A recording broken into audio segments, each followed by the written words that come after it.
Ça me rend fou de rage, Jean Dujardin. Il explique les conséquences de cette blessure. Même s'il a beau être plus confidentiel qu'auparavant dans ses rôles, Jean Dujardin demeure pourtant l'un des meilleurs représentants dans le monde entier du cinéma français. Propulsé au rang de star internationale après sa prestation dans The Artist en 2011 qui lui a valu un Oscar du meilleur acteur.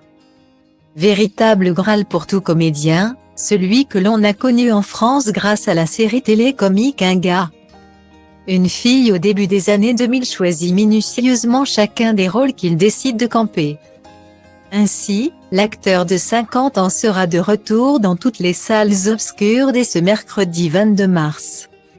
On pourra le retrouver à l'affiche du film Sur les chemins noirs, réalisé par le cinéaste Denis Imbert. Ce long métrage est tout simplement l'adaptation d'un récit du fameux Sylvain Tesson.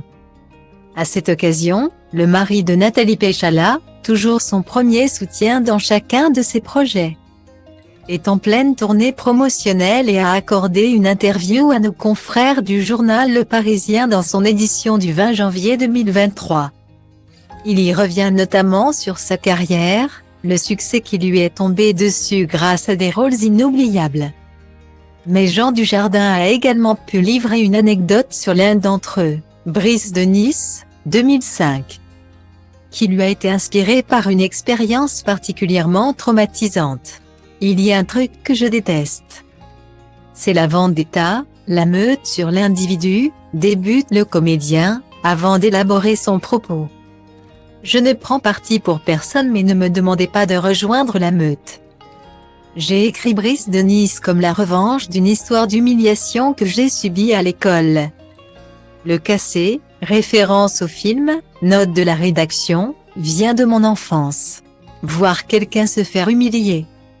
Ça me rend fou de rage, déclare le père de 4 enfants, 2 garçons nés d'une précédente union et 2 filles avec la célèbre patineuse. Sans pour autant donner davantage de détails sur cette humiliation en question. Aujourd'hui, il peut tout de même se consoler avec sa réussite. Brice de Nice ou bien les 2 premiers volets d'Os 117 sont des films qui comptent parmi les plus cultes de la comédie française. Et il a également brillé dans des registres bien différents, que ce soit en France, Novembre, Le Dain, J'accuse, La French, ou à l'international, Le Loup de Wall Street, Monument Man.